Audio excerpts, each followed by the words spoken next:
Hello students, welcome back to Expansion Path Academy. My name is Manisha. I am your business studies educator. So previously we had completed our first function of management chapter, that was planning. ठीक है? So functions of management planning was your first step, ठीक है, towards achievement of your goal. Then it comes organizing. ठीक है? So today we are going to do our next chapter, that is organizing. So what is the meaning of organizing? Organizing का मतलब क्या होता है? This means arrangement of things, right? What activities or tasks you are going to do, उसका arrangement कैसे करना है, ठीक है? उसको sort कैसे करना है, category wise कैसे sort करोगे? This is all coming under organizing, ठीक है? So let's read the definition. Organizing essentially implies a process which coordinates human efforts, assembles resources, and integrates both into a unified whole to be utilized for achieving specific objectives.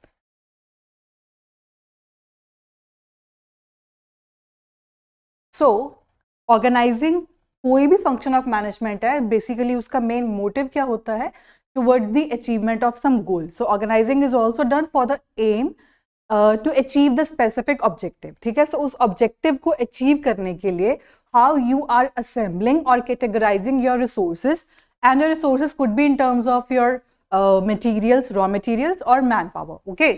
तो organising का मतलब क्या है कि वो process है जो कि ह्यूमन एफर्ट्स को या रॉ मटेरियल्स के रिसोर्सेज को असेंबल करता है, कैटेगराइज करता है, राइट? ठीक है, सो दैट कि आप एक स्पेसिफिक ऑब्जेक्टिव अचीव कर सको, राइट? तो it's a process basically. Coming to the steps of organising, कि organising how it is going to work. The first step is to identification and division of work.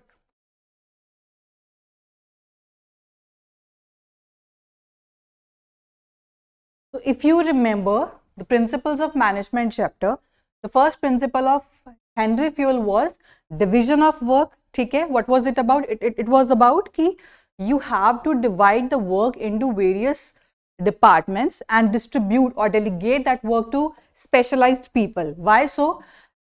Number one, in order to get specialization. Number two, to reduce your burden of work. ठीक है, so इन reasons की वजह से division of work principle follow किया गया था. That is to our first step of organizing, identification and division of work. This means कि सबसे पहले you have to recognize task कौन कौन से करने वाले हैं, ठीक है, कौन कौन से काम हैं जिन्हें हमें complete करना है, fulfill करना है, and then we have to divide the work into different segments, right? So it involves identifying and dividing the work that has to be done in accordance with previously determined plans, whatever is your objective, right? Then the work is divided into manageable activities so that duplication can be avoided, so that वो काम दो लोग ना कर सके, अलग अलग time पे वो काम ना हो सके, ठीक है? And the burden of work can be shared among the employees. Simply, ठीक है? So it is very much similar to that of your principle, the division of work.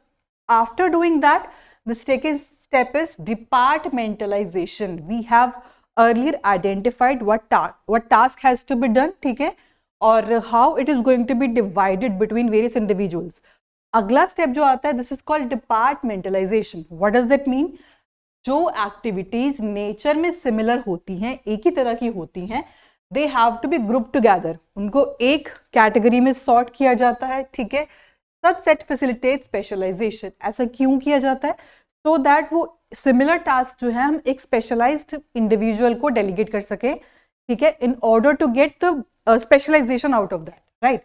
तो अलग अलग डिपार्टमेंट्स बनाए जाते हैं कुछ क्राइटेरिया के बेसिस पे, जैसे कहा कि नॉर्थ, साउथ, वेस्ट एटसेट्रा. तो किसी भी नेम की आइडेंटिटी यूज करते हुए वेरियस कैटेगरीज आप बना सकते हो जहां पे आप टास्क को डिवाइड कर रहे हो department wise. This is called departmentalisation. Okay, after doing that the next step is assignment of duties. What duties? The task which have to be fulfilled. और ये टास्क कौन से होंगे? which need specialization. So the next task of the management is to assign or delegate the duties to the concerned people. मतलब जैसे ही departments बन जाते हैं, each one of them is placed under the charge of an individual. Sales department बना, ठीक है, तो उसका एक head बन जाएगा. पर्सोनल का बना तो उसका एक हेड बन जाएगा, ठीक है, रेवेन्यू का बना तो उसका एक हेड बन जाएगा। तो उसके अकॉर्डिंग जो हमने टास्क डिपार्टमेंटलाइज किए थे, we have to delegate them, we have to assign the duties to that people who are concern, ठीक है। So jobs are then allocated to the members of each department in accordance to their skills and competencies. The individual who is specialized in doing sales activities will be delegated only sales related tasks. Similarly, जो other departments हैं उनको भी उनके skill और experience के basis पे task delegate किए जाएंगे, okay? तो ड्यूटीज असाइन करने के बाद हमारा लास्ट स्टेप क्या आता है, establishing authority and reporting relationships. Authority और रिपोर्टिंग किसके बीच होगा हमेशा, एक सुपीरियर और सबऑर्डिनेट के बीच में, सुपीरियर और सबऑर्डिनेट के बीच में। Why so, because superior is that person who is having the right to give instructions, right to give powers, ठीक है। और सबऑर्डिनेट कौन होगा, the individual who has to comply to that instructions, ठीक है। यानी कि सबऑर्डिनेट वो इंडिविजुअल है जिसको इंस्ट्रक्शन दी जाएगी, जो टास्क को फुलफिल करेगा as per the instructions of his और हर सुपीरियर, राइट। तो हमारे ड्यूटीज असाइन करने के बाद ये रिलेशनशिप बनाया जाएगा, कौन किसको टास्क डेलीगेट करेगा और कौन किसके अंडर वर्क करेगा, ठीक है। तो इसको बोलते हैं अथॉरिटी रिपोर्टिंग या अथॉरिटी रिस्पॉन्सिबिलिटी रिलेशनशिप, ओके। सो हर इंडिविजुअल को ये पता होना चाहिए कि उसको किससे ऑर्डर्स या इंस्ट्रक्शंस लेनी है, ठीक है, किसको वो अकाउंटेबल होगा, किसके लिए वो जिम्मेदार होगा। इससे एक हायरार्किकल स्ट्रक्चर बन जाता है जिससे कि कोऑर्डिनेशन होगा उन इंडिविजुअल्स के बीच में जो कि काम फुलफिल करने वाले। हायरार्किकल स्ट्रक्चर क्या होता है, the top to bottom approach which flows from top then middle then bottom level, okay। so ये था आपका organizing का process. The first step was to identify the task that has to be done, so we have to divide the same, so division of work, right। after that departmentalization के बाद क्या है, the assignment of the duties to concerned people, और last step क्या होता है, authority reporting relationships को बनाना। Reporting की जगह you can also write responsibility relationships, ठीक है। तो yes, up to this your process of organising has been completed. Next topic is importance और सिग्निफिकेंस, ओके। तो what is the importance of organising, organising की help से क्या benefits आपको मिल सकते हैं। पहला है स्पेशलाइजेशन, क्योंकि आपने डिवीजन ऑफ वर्क किया है based upon the skills and experience of the people, तो उसकी हेल्प से you have divided the work, ठीक है, you have reduced your burden, you are getting specialisation. That's why organising की हेल्प से systematic allocation of jobs होता है, जो लोग काम करने वाले हैं, वर्कलोड कम हो जाता है, प्रोडक्टिविटी बढ़ जाती है, क्योंकि कुछ ही वर्कर्स हैं जो स्पेशलाइज्ड है उस काम को करने के लिए, जिनके पास वो प्रॉपर स्किल है, वही काम को कंप्लीट करेंगे, ठीक है।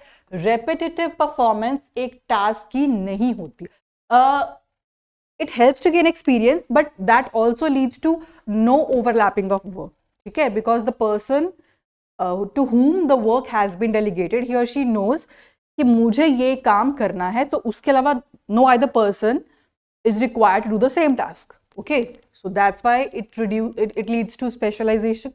The other benefit is clarity in working relationships. Working relationships means कौन सबऑर्डिनेट है कौन से सुपीरियर का, वो क्लियर हो जाता है ऑर्गेनाइजिंग में, कौन किसको इंस्ट्रक्शंस देगा, कौन किसके इंस्ट्रक्शंस फॉलो करेगा, ये क्लैरिटी बन जाती है रिलेशनशिप में, तो ये भी एक बेनिफिट होता है, ठीक है। इसकी हेल्प से लाइन्स ऑफ कम्युनिकेशन बन जाते हैं। What are lines of communication, the top to bottom approach where the superior has the right to give instructions and to delegate the task that is required to complete the performance. Similarly, the subordinate should be put in a position to complete the task and retrospectively he has to be accountable to his superior. ठीक है, so ये चीज है। आगे चलते हैं। Next importance is optimum utilization of resources. What is optimum utilization of resources? some people will say this refers to best. It's true, but in some specific situations. ठीक है? Optimum is not best in all the situations. It depends upon what kind of situation is prevailing in the environment of the business, right? तो optimum utilisation of resources का मतलब क्या होता है? जहां पे वेस्टेज आप कम से कम करो. जिस ऑर्गेनाइजेशन में इट हैज बीन क्लियर्ड, ठीक है, in a very simple manner, that superior कौन होगा, सबऑर्डिनेट कौन होगा, टास्क को कैसे डिपार्टमेंटलाइज करना है, ठीक है, कैसे डिवीजन ऑफ वर्क होगा, कैसे वो रिलेशनशिप्स क्रिएट होंगे, तो उसकी वजह से वेस्टेजेस ऑफ रिसोर्सेज बहुत ही कम हो जाती है. ठीक है, so it leads to proper usage of all material, financial and human resources. Material में क्या है? जितने भी आपके रॉ मटेरियल आएंगे. फाइनेंशियल में क्या है? All the money that has been invested. Human में क्या आएंगे? हम स्टाफिंग की बात करते हैं, यानी कि पर्सनेल, जिन लोगों को हमने काम करने के लिए रखा है, इट्स कॉल्ड ह्यूमन रिसोर्सेज. ठीक है, सो इन तीनों रिसोर्सेज का प्रॉपर यूटिलाइजेशन होगा. प्रॉपर असाइनमेंट ऑफ जॉब्स होंगी तो उसकी वजह से वर्क में ओवरलैप नहीं होगा. ठीक है, और रिसोर्सेज का बेस्ट यूज होगा. डुप्लीकेशन ऑफ वर्क भी कम हो जाएगा, because each individual knows this thing कि उसको क्या काम करना है और वो किसको रिपोर्ट करेगा. ठीक है, दैट्स वाई रिसोर्सेज क्या होते हैं यहाँ पे? ऑप्टिमम यूटिलाइज होते हैं. आगे चलते हैं. Adaptation to change. Adaptation to change मतलब क्या है? The people who are working in the organization, they do not resist change because they knows this thing कि in real life situations it is very important and pertinent to accept the changes, to inhibit the changes. ठीक है, and it is very much required by the business. तो adaptation to change के लिए उनको एक concern मिल जाता है individuals को. So it allows the organization structure to be suitably modified and revision of interrelationships amongst managerial levels to pave the way for smooth transition. Also, it provides much needed stability to enterprise as it can then continue to survive and grow in spite of changes. अगर resistance नहीं होगी change करने के लिए, people tend to accept changes, they tend to inhibit changes, it will definitely lead to prosper your organization. ठीक है, उससे growth होगी, survival होगी. तो organizing की help से acceptance आ जाती है changes के लिए. नेक्स्ट चलते effective administration. Very easy point, which means कि ऑर्गेनाइजिंग की हेल्प से आपकी जॉब्स, उसमें काम, टास्क क्या करना है, उसकी क्लियर डिस्क्रिप्शन मिलती है.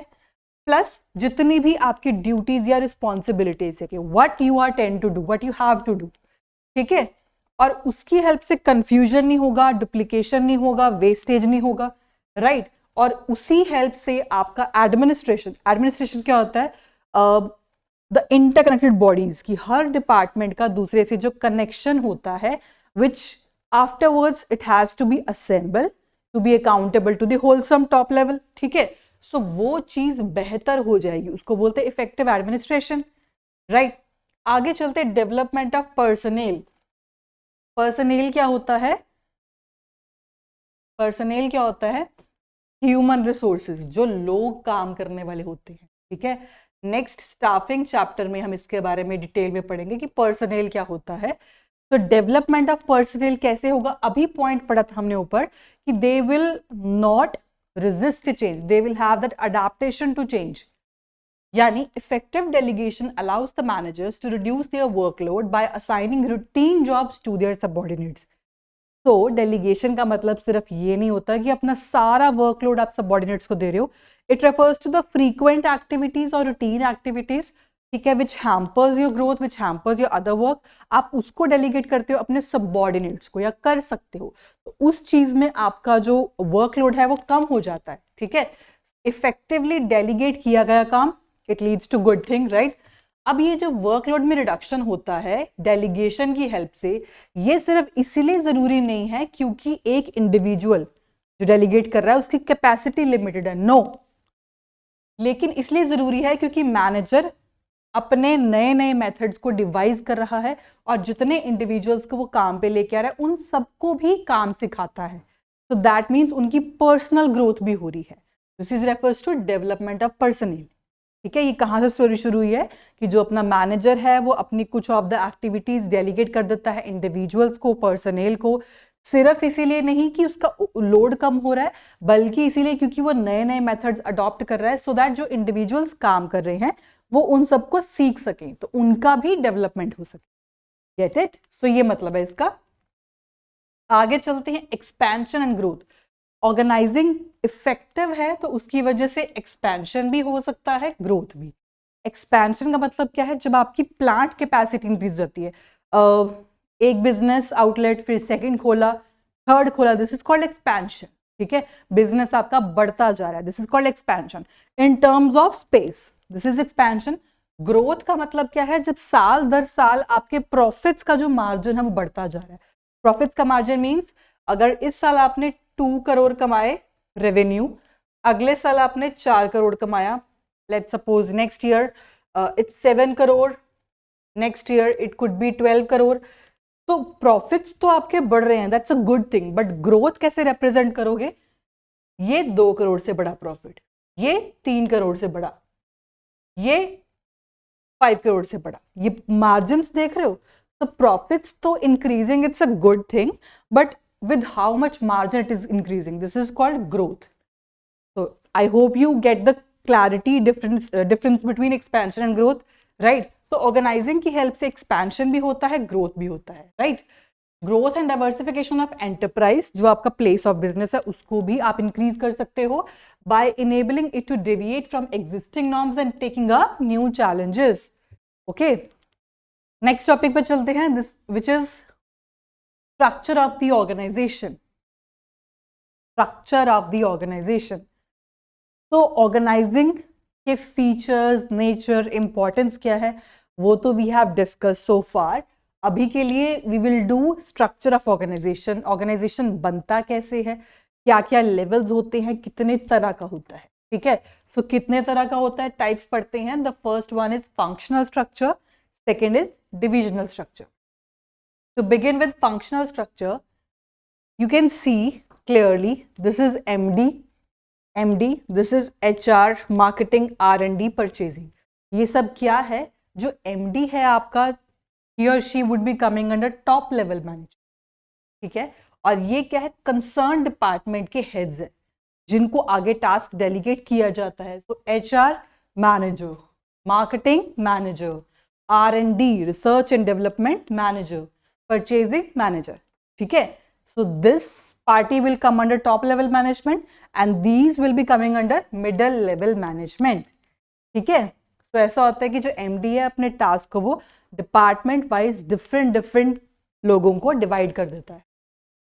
So grouping of jobs of similar nature under functional and these major functions as separate departments create a functional structure. तो जहां पे जो डिवीजन हो रही है फंक्शंस के बेसिस पे कि ये डिपार्टमेंट है ये परचेजिंग फंक्शंस परफॉर्म करेगा, ये डिपार्टमेंट है ये सेल्स फंक्शन ही परफॉर्म करेगा, ये डिपार्टमेंट है ये R&D फंक्शंस ही परफॉर्म करेगा. Kindly tell me R&D department क्यों होता है एक ऑर्गेनाइजेशन में? ये इसीलिए होता है ताकि आपका बिजनेस फर्दर एक्सपेंशन या ग्रोथ करे या कंपटीशन को बीट कैसे करे, प्रॉफिट्स और अचीव कैसे करे. तो उसके लिए रिसर्च एंड डेवलपमेंट टीम होती है जो बिजनेस एनवायरनमेंट को एनालाइज करती है टाइम टू टाइम, क्या चेंजेस आ रहे हैं क्या चेंजेस अडॉप्ट किए जा रहे हैं, कैसे चेंजेस अडॉप्ट किए जा रहे हैं, कैसे कंपटीशन बीट होगा, कौन सी पॉलिसी का क्या आउटकम हो सकता है, पिछली बार कौन सी पॉलिसी का किस एनवायरनमेंट के बेसिस पे क्या आउटकम आया था. हर एक डिटेलिंग पे काम करना R&D डिपार्टमेंट का काम होता है ताकि एक बिजनेस सर्वाइव करने के साथ साथ प्रॉफिट भी कमा सके, ग्रो भी कर सके. ओके, सो उसके लिए होता है ये.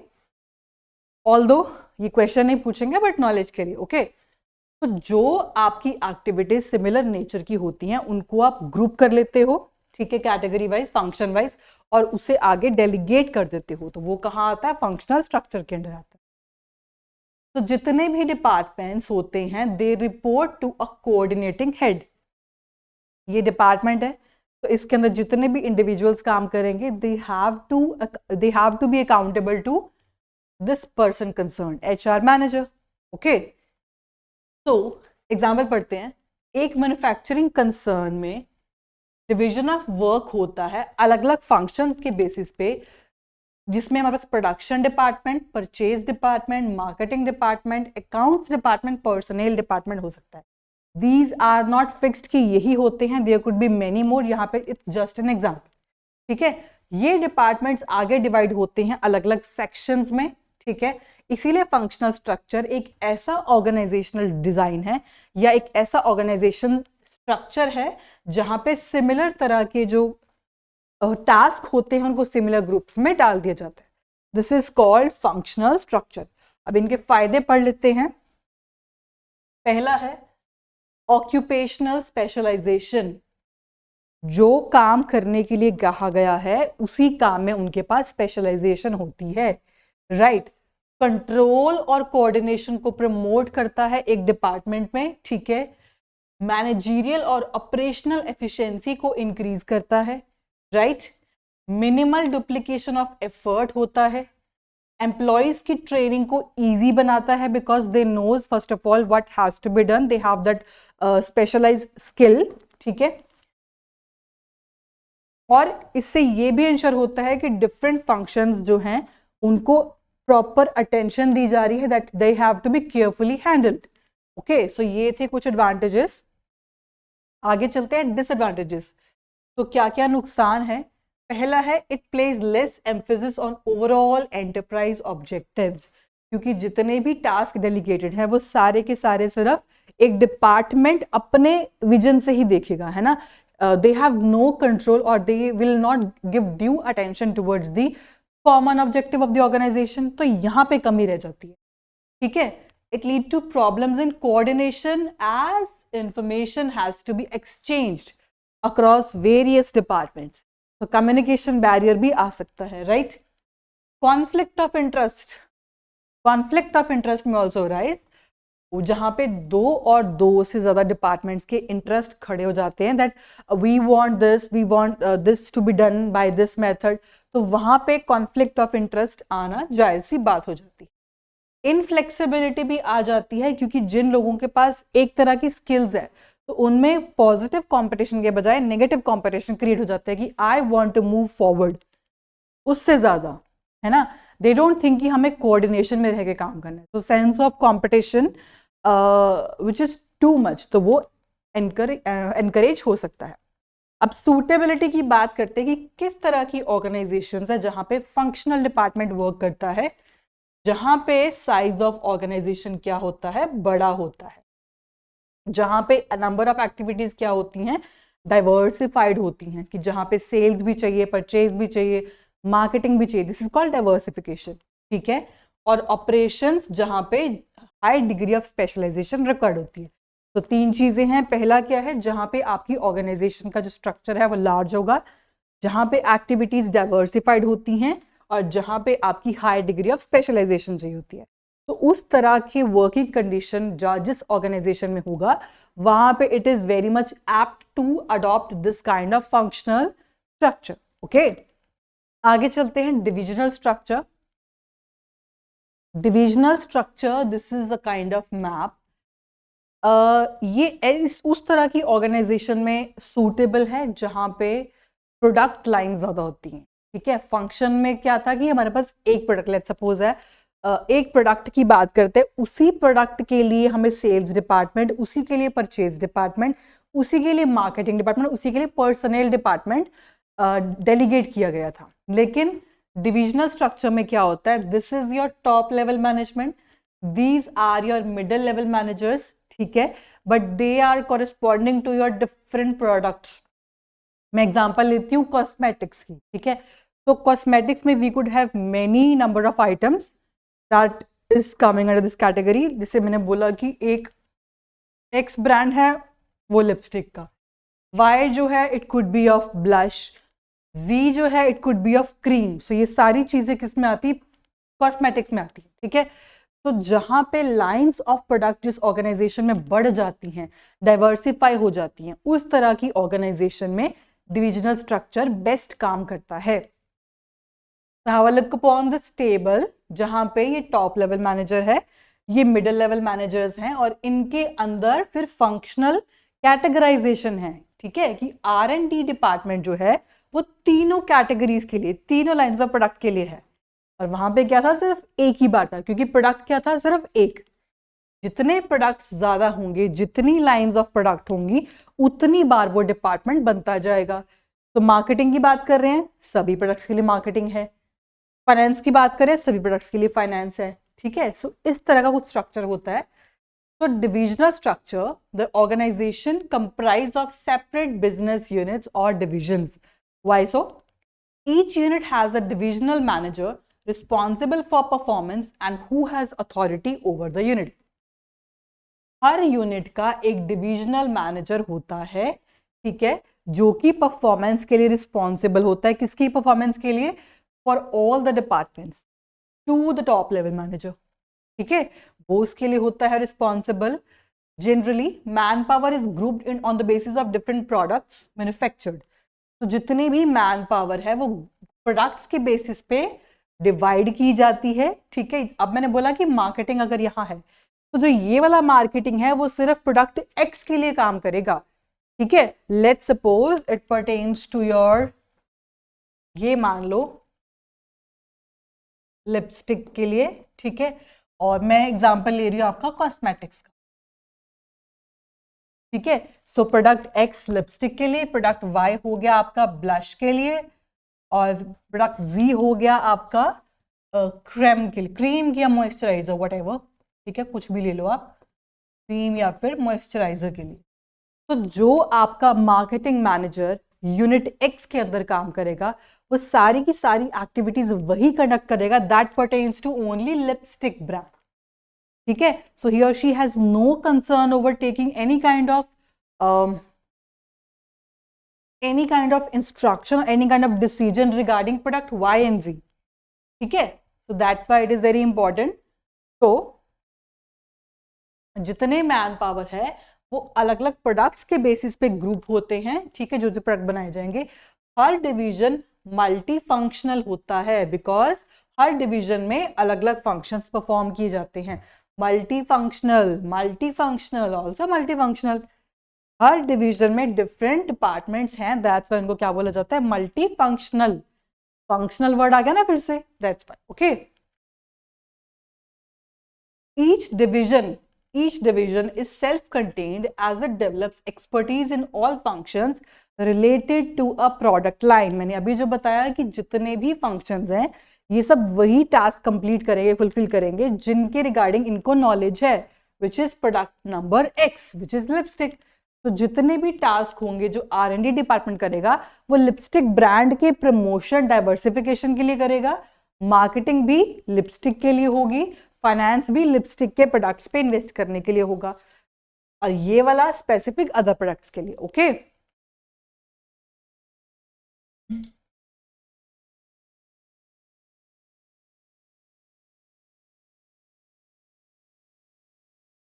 अब ओके, एडवांटेजेस पढ़ लेते हैं, डिविजनल स्ट्रक्चर के एडवांटेजेस। पहली है प्रोडक्ट स्पेशलाइजेशन। वहां पे क्या था, फंक्शनल स्पेशलाइजेशन, यहाँ पे क्या है, product specialisation. It helps in development of varied skills in a divisional head and this prepares him for higher positions. This is because he gains experience in all functions related to a particular product. So it belongs to product specialization. Divisional heads are accountable for profits. Divisional heads कौन होंगे, जो एक specific unit के जो manager होंगे, ठीक है। As revenue and cost which pertains to different departments can be easily identified and assigned to them. आगे फ्लेक्सिबिलिटी और इनिशिएटिव प्रमोट होता है, क्योंकि हर डिवीजन के फंक्शंस ऑटोनोमसली वर्क करते हैं एक यूनिट के अंदर। ऑटोनोमसली क्या होता है, एट देयर ओन, ठीक है, without any interference. Expansion and growth भी फैसिलिटेट करता है, क्योंकि न्यू डिविजन्स बिना किसी इंटरप्शन के दे विल वर्क, ओके। तो ये है आपके एडवांटेजेस। अब कुछ नुकसान पढ़ लेते हैं इनके, व्हाट कुड बी डिसएडवांटेजेस, ठीक है। पहला है कॉन्फ्लिक्ट में arise among different divisions with reference to allocation of funds and further a particular division may seek to maximize its profit at the cost of other divisions. Conflict हो सकते हैं क्योंकि हर unit का जो कॉस्ट ऑफ अमाउंट है वो different होगा and they will only work towards increase in profits of their own units only, ठीक है। तो वहां पे कॉन्फ्लिक्ट ऑफ इंटरेस्ट आ सकता है।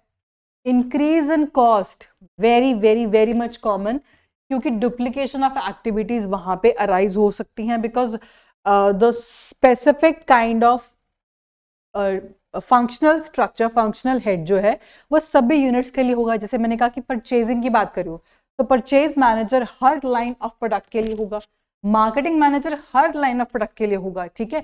उनका बेसिक टास्क तो सेम है, to do the marketing, to do the purchasing, to do the sales, है ना।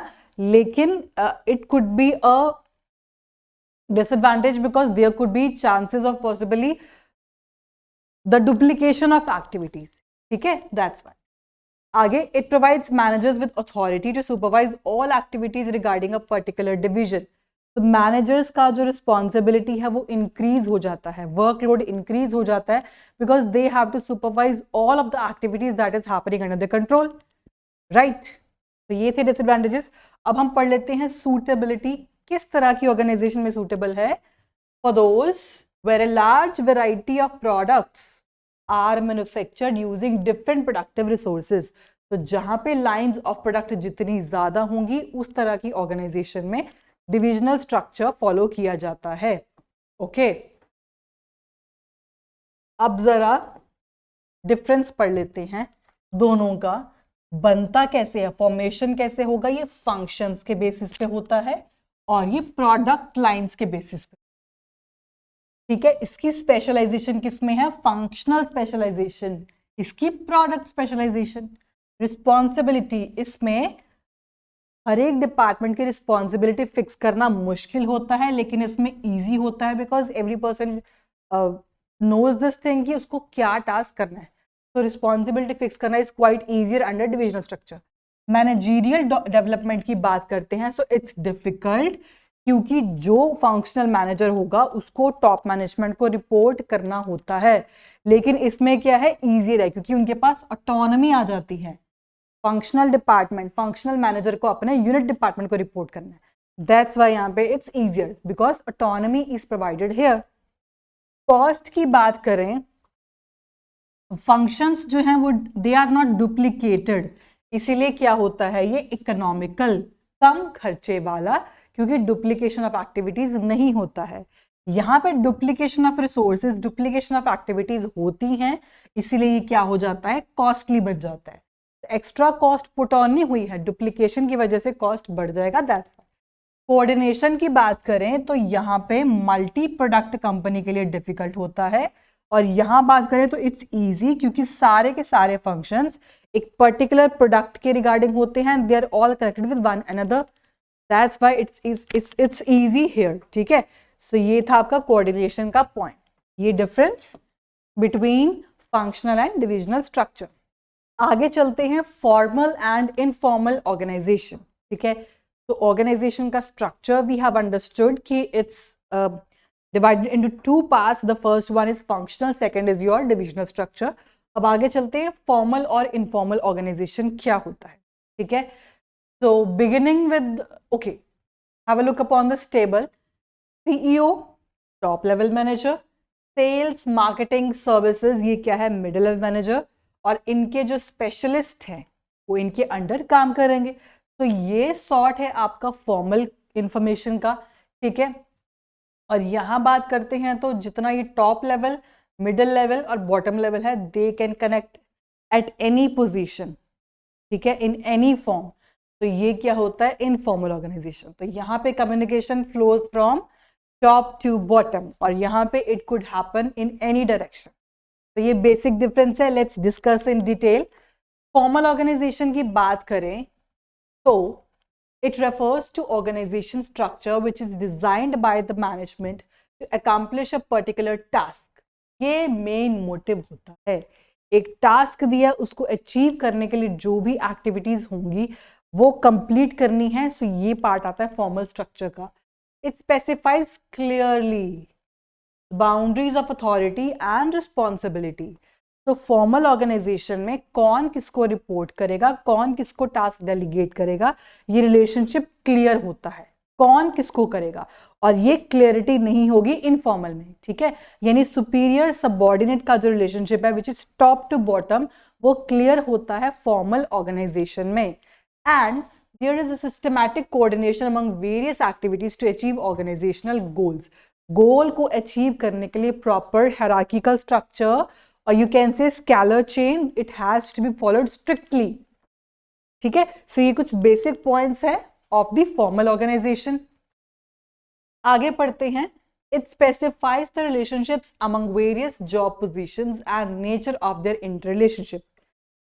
कौन सा सुपीरियर किस सबऑर्डिनेट को टास्क डेलीगेट करेगा और वो सबऑर्डिनेट कैसे उसे अकाउंटेबल होगा, वो रिलेशनशिप स्पेसिफाई किया जाता है, ठीक है। It's a means to achieve the objectives specified in the plan as it lays down rules and procedures essential for the achievement. तो जिस भी गोल या ऑब्जेक्टिव को अचीव करने के लिए प्रॉपर रूल और प्रॉपर प्रोसीजर फॉलो किया जाएगा, ठीक है, प्रॉपर मेथड फॉलो किया जाएगा, किसमें? फॉर्मल ऑर्गेनाइजेशन में, right. Efforts of various departments are coordinated, interlinked and integrated to the formal organisation. This category belongs to top level, this category belongs to middle level, they have to report to top level. This category belongs to bottom level, they have to report to their middle level manager. So the persons who are working at the bottom level, they cannot at all come directly to the top level manager. तो ये चीजें बहुत ही clearly डेमार्केट कर दी जाती हैं, और जितने भी एफर्ट्स होते हैं हर डिपार्टमेंट के, दे आर वेल कोऑर्डिनेटेड, पहले से ही सेट कर दिए जाते हैं। इंटरलिंक, ये इसको वो इसको, ये प्रॉपर स्पेसिफाई कर दिया जाता है। Integrated, that they should work in some coordination, right. It is deliberately, very very important word, ठीक है, a keyword that has to be promptly used in exams. So it's deliberately designed by the top management to facilitate the smooth functioning of the business. Deliberately, top management ये बनाती है खुद ताकि लोग इसको follow करें. So it's a kind of stricter version of the organization structure. Okay. It places more emphasis on work to be performed than interpersonal relationships among the employees. तो formal organization में इस चीज पर ज्यादा ध्यान दिया जाता है काम कंप्लीट करने के लिए कि how the work has to be fulfilled, how it has to be performed, ना कि जितने भी वर्किंग ग्रुप्स हैं उनके आपस में रिलेशनशिप्स कैसे हैं, ठीक है। So the only concentration has to be paid on the completion or fulfillment of your task or objectives, and there should be no attention towards the interpersonal relationships, ठीक है। सो ये पॉइंटर्स होते हैं आपके फॉर्मल ऑर्गेनाइजेशन में। फायदे पढ़ लेते हैं इसके, फायदे क्या क्या हैं। रिस्पॉन्सिबिलिटी को फिक्स करना बहुत इजी होता है क्योंकि आपस की रिलेशनशिप क्लियर है, कौन सबऑर्डिनेट कौन सुपीरियर, कोई एम्बिगाइटी, कोई कंफ्यूजन नहीं होता है कि कौन सा वर्क कौन कंप्लीट करेगा। यूनिटी ऑफ कमांड बहुत स्ट्रिक्टली मेंटेन की जाती है। Unity of command is one of the principal which means dual subordination नहीं होना चाहिए, कौन किसका सुपीरियर है, और एक जो सबऑर्डिनेट है वो सिर्फ एक ही सुपीरियर से इंस्ट्रक्शन लेगा, ना कि उससे ज्यादा से। This is called unity of command, ठीक है। इफेक्टिव अकम्प्लिशमेंट ऑफ गोल्स होता है बिकॉज एक प्रॉपर फ्रेमवर्क पता चलेगा कि कैसे टास्क को परफॉर्म करना है और किसको रिपोर्ट करना है, ठीक है। स्टेबिलिटी मिलती है एक ऑर्गेनाइजेशन को, it provide stability to the organisation, क्योंकि एम्प्लॉयज का जो बिहेवियर है वो पहले से प्रिडिक्ट कर ले जाता है कि वो उसी वे में बिहेव करेंगे जैसा कि रूल्स के हिसाब से बताया गया है, ठीक है। अब कुछ नुकसान पढ़ लेते हैं कि कहाँ पे कमियां रह जाती है फॉर्मल ऑर्गेनाइजेशन की। पहला है प्रोसीजरल डिलेज है, हो जाता है, because for every decision you have to take permission, you have to seek permission from your superior, from your immediate superior. So that also leads to red tapeism, which is delay in decision making. So procedural delay हो सकते हैं। poor organization practices, ठीक है, जिनकी वजह से creative talent को वो हैम्पर हो जाता है, ठीक है। पुअर ऑर्गेनाइजेशन प्रैक्टिस, मतलब जहां सारे के सारे rules as per your superior ही माने जाए, as per rules, as per methods, as per procedures, पहले से ही जो प्रिज्यूम कर लिए जाए, पहले से ही जो टास्क डेलीगेट कर दिया जाए, तो जहां पे there is no scope for giving chance to fresh talent to give their suggestions, तो वहां पे आपका ऑर्गेनाइजेशन पुअर हो जाता है, ओके। क्योंकि सारे ह्यूमन रिलेशंस को समझ पाना मुश्किल होता है, बिकॉज हर किसी का nature very from the one another, right. इसीलिए ज्यादा जो एम्फेसिस है वो काम और काम के स्ट्रक्चर पे दिया जाता है, ना कि इंटरपर्सनल रिलेशनशिप्स के ऊपर, ना कि ह्यूमन बिहेवियर के ऊपर, ठीक है। सो इन पॉइंट्स की वजह से वहां फॉर्मल ऑर्गेनाइजेशन में कमियां रह जाती हैं, ओके। तो यहाँ पे कंप्लीट होता है फॉर्मल ऑर्गेनाइजेशन। दूसरा टाइप क्या है आपका, इनफॉर्मल ऑर्गेनाइजेशन। तो informal organisation is very much opposite to formal. कैसे? Interaction among people at work give rise to network of social relationships among employees, this is called the informal organisation. तो यहाँ पे ज्यादा importance जितने individuals काम कर रहे हैं उनका इंटरपर्सनल रिलेशनशिप्स कैसा है उस पे दिया जाता है, ठीक है, क्लियर है। तो interaction among people at work, हर किसी से नहीं, the people who are working at that place, तो उनके बीच इंटरैक्शन कैसा है, उस इंटरैक्शन से बनने वाला सोशल रिलेशंस, उसको बोलते हैं इनफॉर्मल ऑर्गेनाइजेशन, ठीक है। ये बनता कहाँ से है, फॉर्मल से ही क्रिएट होता है, कोई बाहर से लोग आके दोस्ती यारी नहीं निभा रहे हैं, ठीक है। जो लोग ऑलरेडी आपके ऑर्गेनाइजेशन में वर्क कर रहे हैं उन्हीं से, उन्हीं फॉर्मल लाइंस ऑफ कम्युनिकेशन में से ही इनफॉर्मल कम्युनिकेशन भी क्रिएट हो जाता है, ओके। ये वाला ऑर्गेनाइजेशन फॉर्मल ऑर्गेनाइजेशन से क्रिएट होता है, इसीलिए एम्प्लॉइज के बीच में पर्सनल इंटरैक्शन होता है। Standards of behaviour evolve from group norms rather than officially laid down rules.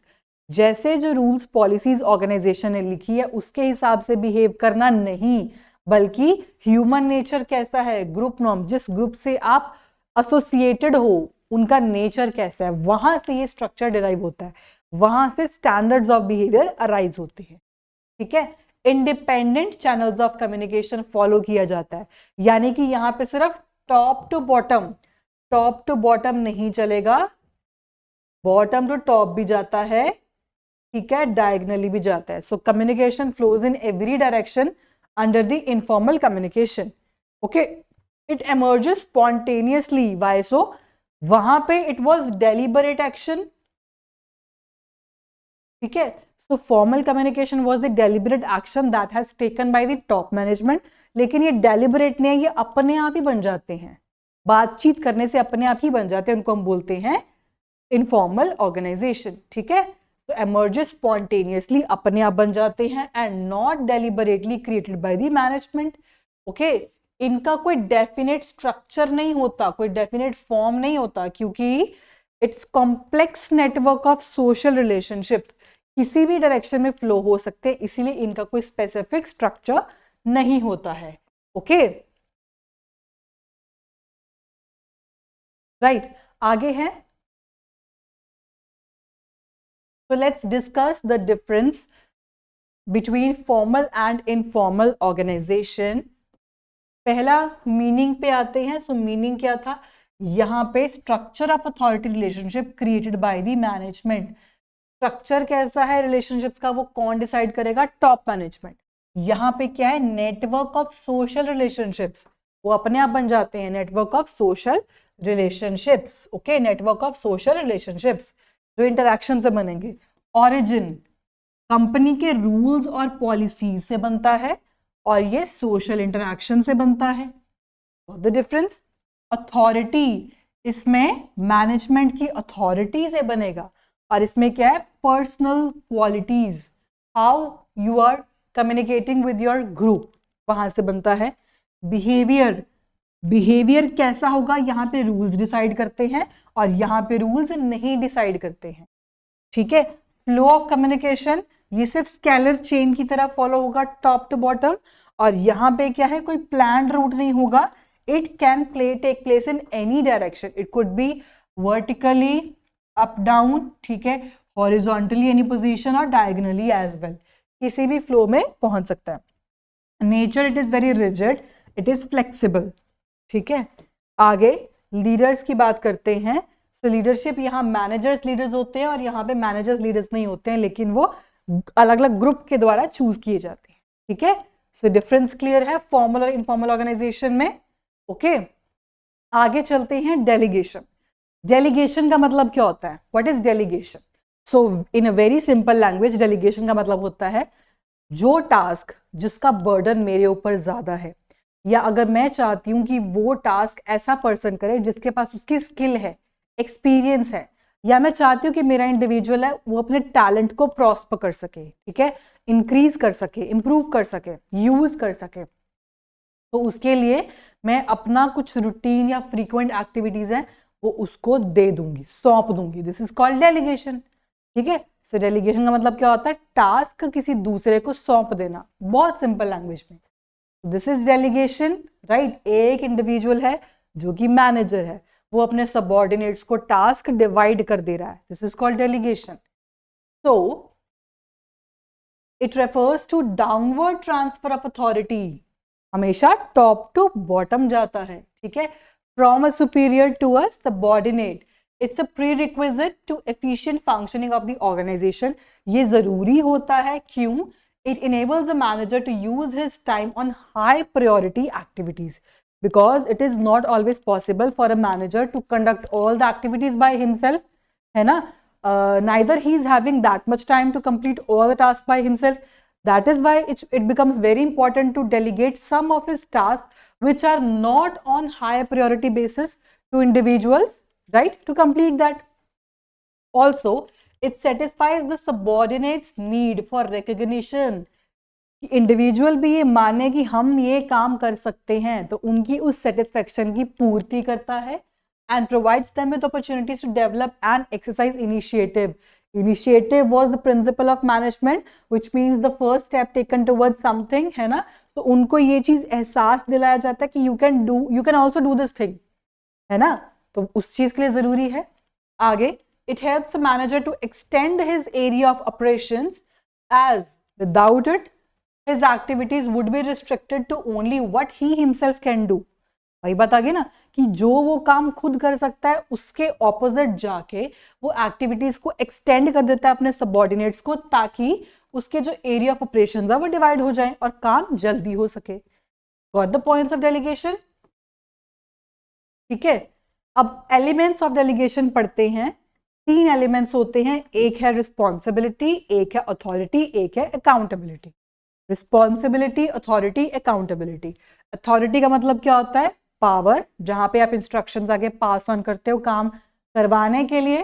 Responsibility, जो इंडिविजुअल यानी कि सबऑर्डिनेट जो दिए हुए काम को कंप्लीट करेगा वो उसके ऊपर क्या है? रिस्पॉन्सिबिलिटी. अकाउंटेबिलिटी की बात करते हैं तो डायरेक्टली ये इनडायरेक्टली अथॉरिटी देने वाले के ऊपर ही होती है. ठीक है, क्योंकि अथॉरिटी आपको कौन देगा? एक मिडिल लेवल मैनेजर देगा, है ना. So ultimately he is only accountable towards the top level management. So let's discuss in details. First comes authority. What is authority? It refers to right of an individual to command his subordinates and to take action within the scope of his position. जो उसकी position है उसके according वो decision लेता है कि individual को instructions pass करना. Okay. It also refers to right to take decisions inherent in a managerial position, to tell people what to do and expect them to do it. ठीक है, उसके पास वो पोजीशन है, वो राइट है कि वो काम को आगे फर्दर असाइन कर सकता है. ठीक है. Formal organisation authority originates by virtue of an individual's position and the extent of authority is highest at top management. Formal organisation में तो जो अथॉरिटी है वो पोजीशन के हिसाब से डिसाइड होती है. अथॉरिटी ये टॉप में है, ये मिडिल है, ये बॉटम लेवल मैनेजमेंट है. ठीक है. अथॉरिटी का जो हाईएस्ट जो लेवल होता है वो किस पे होता है? टॉप लेवल मैनेजमेंट पे होता है. ठीक है. एंड रिड्यूसेस सक्सेसफुली जब हम नीचे नीचे आते रहते हैं. तो हाईएस्ट लेवल ऑफ अथॉरिटी किसके पास होती है? Top level. उससे कम मिडिल, उससे कम बॉटम लेवल मैनेजर के पास. इसीलिए अथॉरिटी हमेशा टॉप टू बॉटम फ्लो करती है. This is called authority. Coming to responsibility. Okay, coming to responsibility, it refers to obligation of a subordinate to properly perform the assigned duty. जो task एक subordinate को दिया गया है उसको प्रॉपरली परफॉर्म करना, उसके ऊपर एक ऑब्लिगेशन है, एक भार है कि उसको परफॉर्म करना. This is called responsibility. ये अराइज कैसे होती है? सबॉर्डिनेट का सुपीरियर के साथ जो भी रिलेशनशिप था, जो भी टास्क उसको डेलीगेट किया गया था. ठीक है, इसीलिए रिस्पॉन्सिबिलिटी अपवर्ड्स फ्लो करती है, यानी कि bottom to top, because he has to report to his immediate superior. Okay, आगे चलते. Accountability, very very important. Delegation of authority undoubtedly empowers an employee to act for his superior.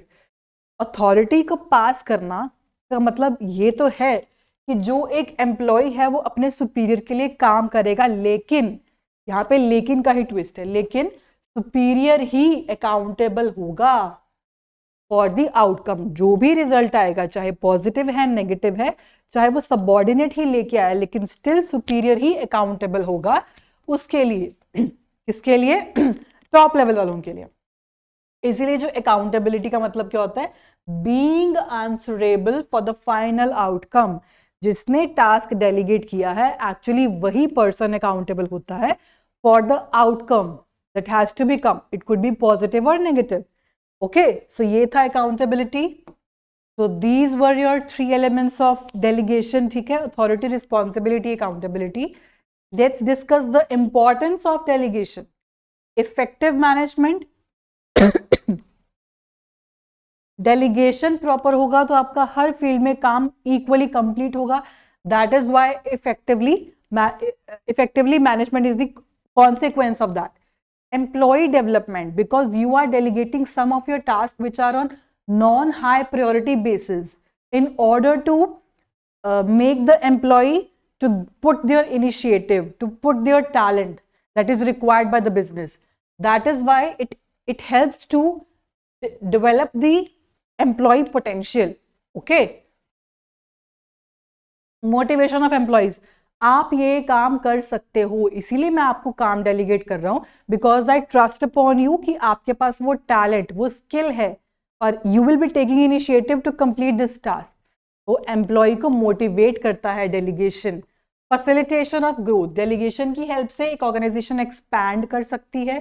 ठीक है, तो जहां पे एक्सपैंड करेगी मतलब वो ग्रोथ को फैसिलिटेट करती है. Basis of management hierarchy. Hierarchy का स्ट्रक्चर तो फॉलो हो रहा है ना, क्योंकि डेलीगेशन में है क्या? Authority which flows from top to bottom, responsibility which flows from bottom to upwards, accountability the person who is delegating the task, है ना, who is having authority, only he और she will be accountable ultimately. That's why, ठीक है, that's why it is followed as per management hierarchy. Better coordination, because clarity of relationships clear है ना, कौन superior है, कौन सबऑर्डिनेट है, कौन किसको फॉलो करेगा, कौन किसको अकाउंटेबल होगा. That's why coordination better handle होता है. Next topic है decentralization. Decentralization and centralization principle of management. ये उस organization में follow होता है जहां पे lines of instructions, power of instructions जो होती हैं वो सिर्फ एक जगह concentrated नहीं होती हैं, है ना, जहां पे वो आगे divide कर दी जाती है, वो बोलते हैं decentralization. So decision making authority is shared with lower levels. Lower level से share होगा ना, क्योंकि decision बनाने की authority किसकी? top level की है, तो lower level से share होगा और consequently it is placed to the points of action.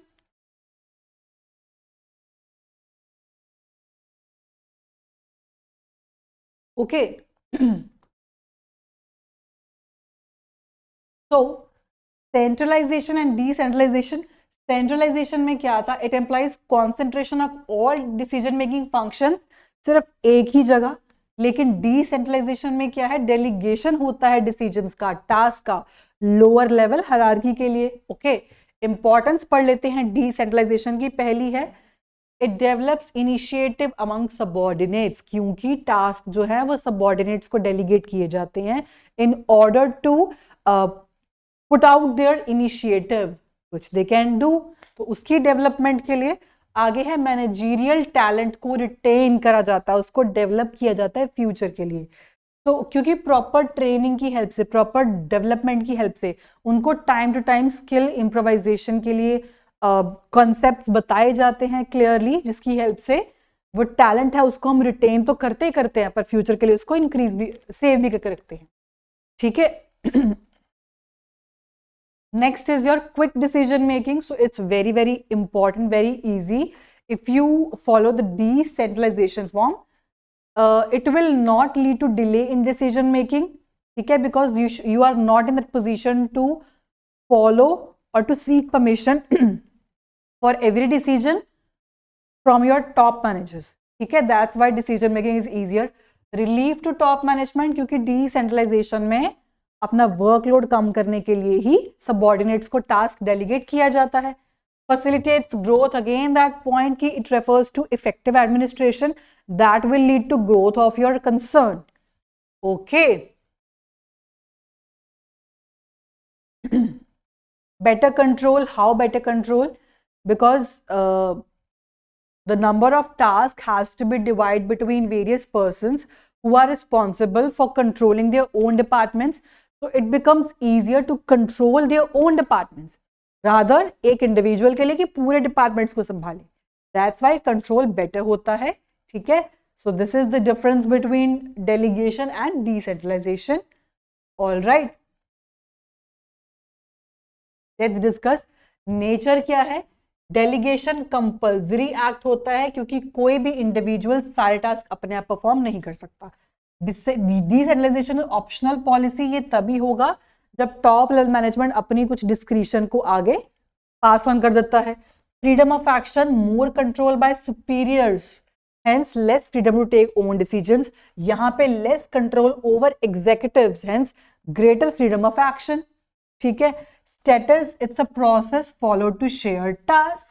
और यहाँ पे क्या, it's the result of policy decision of the top management. Scope की बात करें तो इसका नैरो होता है, इसका वाइडर स्कोप है because as per the limitation of individuals.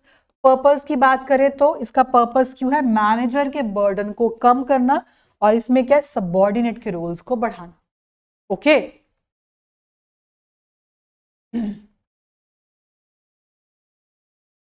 So we are done with our chapter organizing up to this topic. ठीक है. Hope you guys understand each and every topic very clearly. Kindly like, subscribe and share our channel. See you soon in the next chapter. Thank you.